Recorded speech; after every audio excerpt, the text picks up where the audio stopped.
Você tem se preparado para a guerra? Nós vamos ver um pouquinho disso hoje aqui em 2 Coríntios capítulo 10. Não é uma guerra física, não, calma. É uma guerra espiritual e ela acontece a todo instante. Nós temos que estar preparados para ela. Vamos pedir a direção do Espírito Santo. Senhor Jesus, eu te agradeço pela oportunidade que o Senhor nos dá de poder ler a tua palavra, mas nos dá o entendimento através do teu Espírito. Que assim seja. No versículo 1, além disto, eu, Paulo, vos rogo, pela mansidão e benignidade de Cristo, eu que, na verdade, quando presente entre vós, sou humilde, mas ausente, ousado para convosco. O Bispo Macedo escreve assim: pela mansidão e benignidade. Uma liderança autoritária gera dependência e medo nas pessoas, que só obedecem para evitar punições. É por isso que o Senhor Jesus ensinou os seus discípulos e os seus seguidores com mansidão e humildade. Paulo fez o mesmo ao edificar a igreja e enfrentar a oposição dos que contestavam sua autoridade apostólica.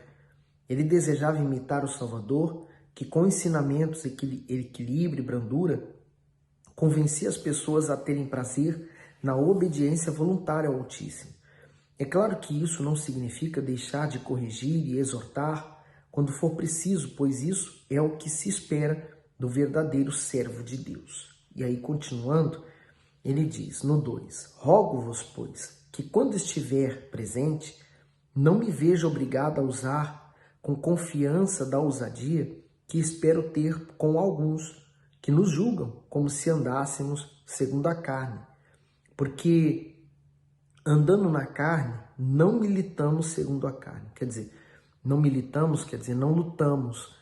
Por isso que a nossa luta com respeito ao mal, ela é uma luta espiritual. Lutar com a carne é lutar mesmo fisicamente, corporeamente, mas essa não é a nossa luta. Aí Paulo diz assim, aliás, o Bispo Macedo fala assim: andando na carne, como seres humanos estamos presos a um corpo cheio de necessidades passageiras. Mas não podemos esquecer que nossas maiores necessidades são espirituais, pois vivemos uma contínua guerra contra o mal. Dessa forma, embora se dedique às suas aspirações terrenas, o nascido de Deus deve se atentar que em todo tempo trava um conflito contra a sua carne e contra Satanás. Isto é, ele guerreia não apenas contra as armadilhas malignas, mas também contra as fragilidades da sua própria natureza humana. Por exemplo, você tem fome e precisa almoçar, jantar ou pequeno almoço, o que seja. Essa vontade é da carne, mas é uma vontade sadia, está de acordo com a vontade de Deus. Então, há vontades da carne nossa que não vão contrariar a vontade de Deus, é a necessidade que nós temos como seres humanos. Mas há outras vontades que essas aí devem ser evitadas. E quando eu abro mão delas, e eu estou abrindo então um espaço para que o mal através delas possa entrar. Vamos aqui usar um exemplo, a mentira, né? Então, às vezes eu sinto na carne uma necessidade de mentir para que eu não seja punido, para que não me descubram num determinado assunto. Então, eu oculto aquela situação e minto a respeito daquilo ali. Quando eu estou usando da mentira, é uma vontade da minha carne que eu fiz ela prevalecer, e por conta desta mentira, o mal acha uma porta aberta e por ela ele entra e destrói a vida daquela pessoa. Quando eu fecho as portas para o mal, então eu fecho todas as brechas que são contrárias à vontade de Deus. Então, no 3, né? Porque andando na carne, não militamos segundo a carne. Porque as armas da nossa milícia não são carnais, mas sim poderosas em Deus para a destruição das fortalezas. Por quê? O que o mal cria na vida de uma pessoa? Fortalezas. Essas principais fortalezas não está na dificuldade em você resolver os problemas que você tem, mas sim na mente, os bloqueios na mente, as dúvidas que surgem na sua cabeça, né? Quando vem um homem de Deus dizendo para você, olha, continua, persevera, que vai dar certo. Então na sua mente surge pensamentos dizendo, ele está falando isso, mas ele não te conhece. Ele está falando isso, mas ele não sabe do seu problema a fundo. Ele falou que vai dar certo, mas tá tudo dando errado. Quer dizer, esses pensamentos nada mais são que fortalezas que o mal ergue para destruir a vida de uma pessoa. E olha só o comentário do Bispo Macedo. Para a destruição das fortalezas, as escrituras usam palavra como fortaleza, arma e destruição para mostrar que nossas armas não devem ser carnais, e sim espirituais, pois estamos em guerra contra o diabo. Portanto, quem se converte ao Senhor Jesus precisa se tornar um bom soldado na fé, ou seja, precisa aprender a fazer uso das armas espirituais para que possa vencer suas lutas. As poderosas armas que Deus nos concede vêm por meio do seu Espírito, que nos capacita plenamente contra todos os poderes do mal. A referência está em Efésios 6. Embora muitas vezes o cristão seja tentado a usar armas carnais iguais a dos seus inimigos, é na dependência do alto que ele se distingue das trevas e alcança a vitória. Por exemplo, ao ser caluniado, o justo não revida com ódio ou acusações, mas preserva seu coração e usa os ensinamentos das Escrituras como perdão e oração em prol daquele que o persegue. Às vezes a gente fala isso para a pessoa, né? Fala assim, olha, aquela pessoa está me difamando, está falando mal de mim. E a gente fala assim, olha, vamos orar por ela. Ela não aceita. A pessoa, quando ela quer usar as armas da carne, ela não aceita orar por aquele que fez mal. Aí o 5. Destruindo argumentos e toda altivez que se levanta contra o conhecimento de Deus e levando cativo todo o entendimento à obediência de Cristo. Quer dizer, a pessoa que ela se deixa então levar ou dominar por esses sentimentos da carne, ela termina então criando uma fortaleza, ela cria uma situação em que ela até impede que Deus dê a ela o entendimento e faz com que ela se torne cativa daquela situação. E aí o Bispo Macedo escreve assim, levando cativo todo o entendimento. A linguagem militar continua e mostra que aquele que vive a fé tem disciplina para não dar nenhuma brecha ao mal. Ele mantém seu entendimento voltado ao conhecimento revelado por Deus. Por isso não cede a filosofias enganosas, ao orgulho e aos propósitos malignos. Além disso, nascido de Deus mantém retidão no seu exterior e, sobretudo, no seu interior, pois não deixa seus pensamentos à deriva. Antes, ele deixa sua mente sob total vigilância, para que ela permaneça sob o controle do Espírito Santo. Vale ressaltar que mesmo quem é nova criatura enfrenta ataques de maus pensamentos soprados pelo diabo. Por isso todos são exortados a zelar pelo que se passa em sua cabeça. O pecado nasce sempre de uma ideia ou de uma sugestão maligna.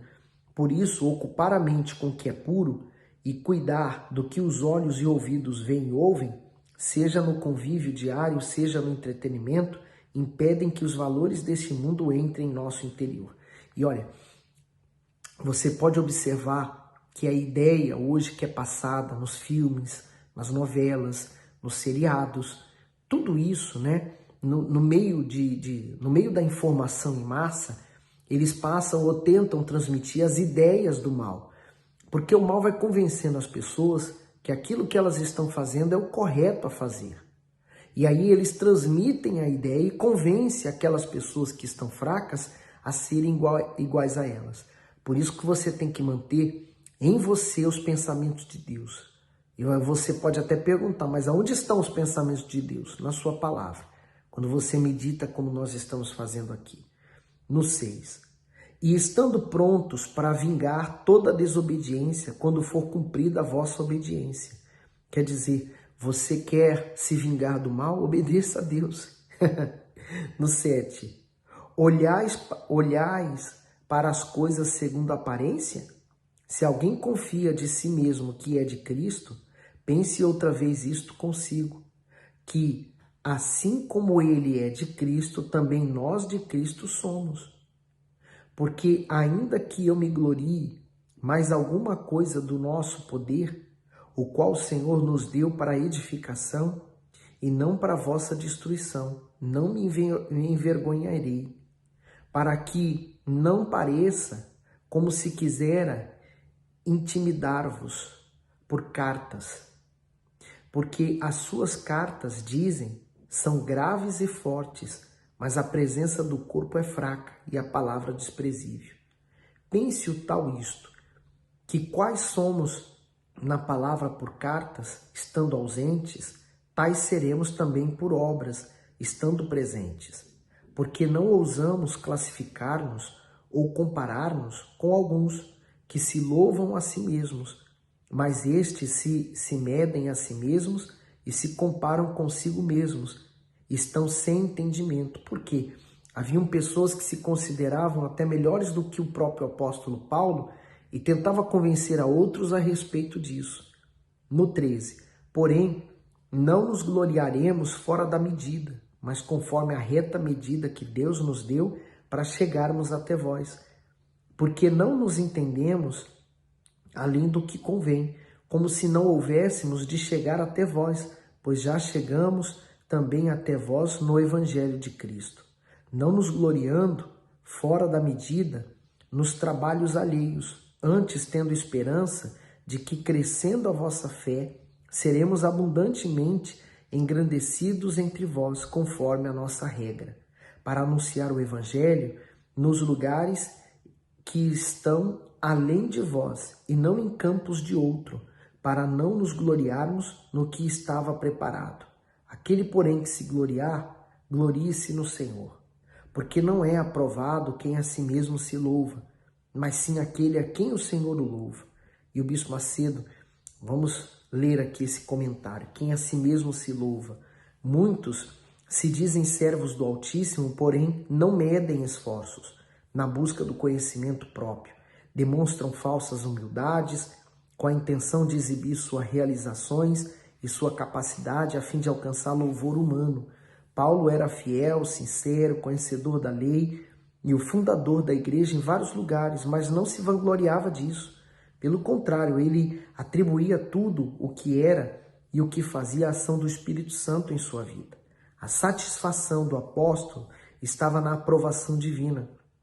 Afinal, ele sabia que aqueles aparentes defensores do Evangelho, embora estivessem em alta honra diante dos homens, estavam totalmente reprovados diante do soberano.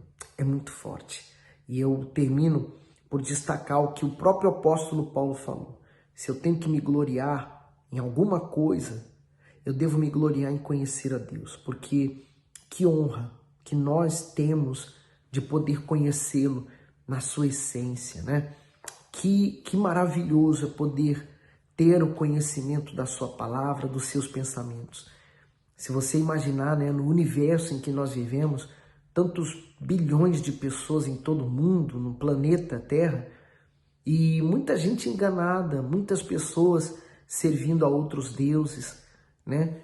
Servindo e adorando deuses que não são deuses, mas a nós está sendo revelado aos mistérios de Deus. É tão grandioso, né? Se sinta uma privilegiada. Eu sou um privilegiado por isso. E graças a Deus por isso. Eu espero estar te ajudando. Se você tem gostado dos vídeos, partilhe ele para outras pessoas. Incentive aqueles que você conhece a ler a Bíblia assim junto com você, tá bom? Que Deus ilumine e continue te iluminando. Fique bem.